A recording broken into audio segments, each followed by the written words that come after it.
What's good, YouTube? Welcome back to another episode of Lose Takes. It's a Cowboys episode. Make sure you like and subscribe. We're on the way to 100 subscribers. I thank you all for the journey we've been on. In this video, we're going to talk about the Cowboys are going to suck this year. My team is going to be trash. We're going to regress tremendously this year.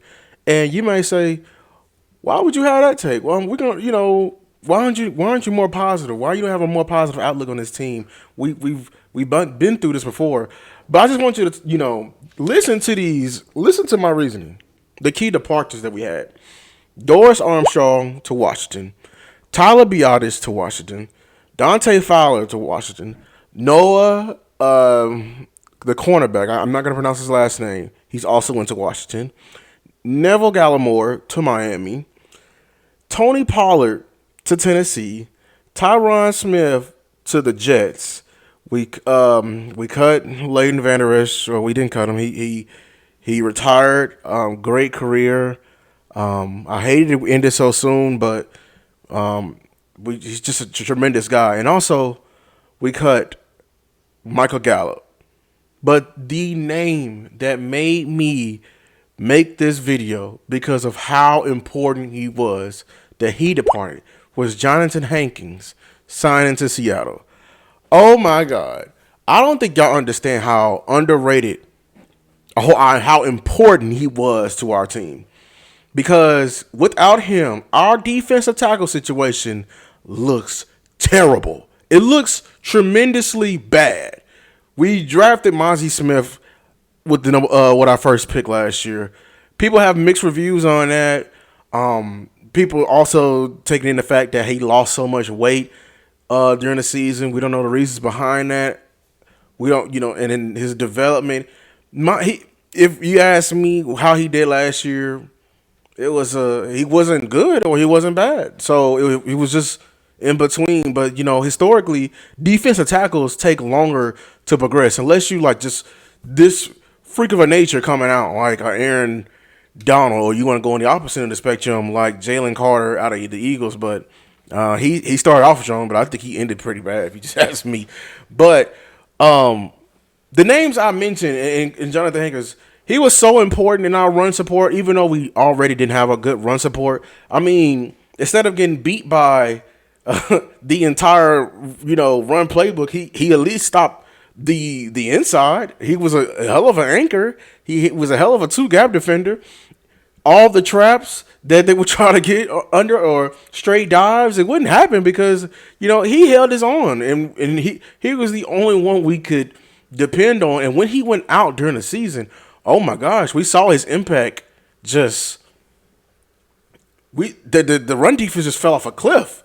It went from to oh my God, so the fact that we didn't retain him in free agency, and my question is what's the next plan? What is it? Because I don't think we're going to regress tremendously in this upcoming year because all the pieces we lost were key depth pieces. Now some of these guys I understand, like Tyron, I understand why you let him walk. And Tony, Gallup, and then everyone who went to Washington,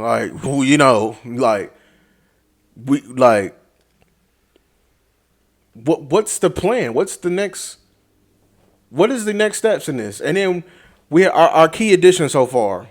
We re-signed Rico Dowdle, C.J. Goodwin, long snapper Trent Sieg, Jordan Lewis, and we signed Eric Kendricks. Now this is an signing. I like it because he's a Mike Zimmer guy. So he's going to be able to translate the defense, and it's going to be key for development of our young linebackers because we do have young linebackers that we have. And he adds size to our linebackers, you can say. But other than that, what are we going to do? Because we already knew the holes were going in, but we thought okay, D tackle was something we need to prove upon. Now with losing Jonathan Hankins, we have a massive hole at D tackle.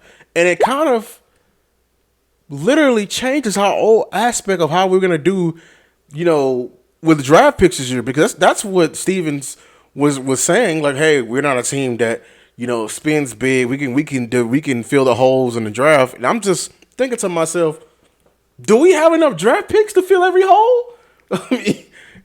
And oh my god, the undrafted guys is too. Like, don't get me wrong, we found some gems, but like, keyword gems. They're not easy to come by. They're few. So with the draft picks, we have we have the first round pick 24, second round pick 56, third round pick 87, fifth round pick 174, sixth round pick 216, seventh round pick 233, seventh round pick 244. We cannot have a miss in this draft. We can't in order to compete. But right now, I'm thinking we're going to be a lottery team next year, or we're going to be sneaking in the playoffs because everyone else is getting better. And we have too many holes and too complacency at the top, starting with Steven and Jerry. We have too much of that, and we have too, and they think they're too smart for their own good. But now, the amount of holes that we're having on this team is growing, and I don't think you're gonna fix them all through the draft. I don't think you're gonna fix them all during the drafts. So,